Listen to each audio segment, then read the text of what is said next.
A man was playing with his pet horse when he suddenly heard a painful cry. Turning around, he saw a massive whale chained down, tears rolling from its eyes.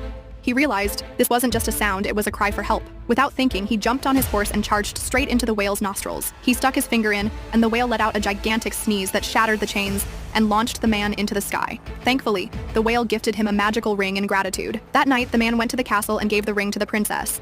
The king saw it and, furious, threw the man into a pot of boiling water.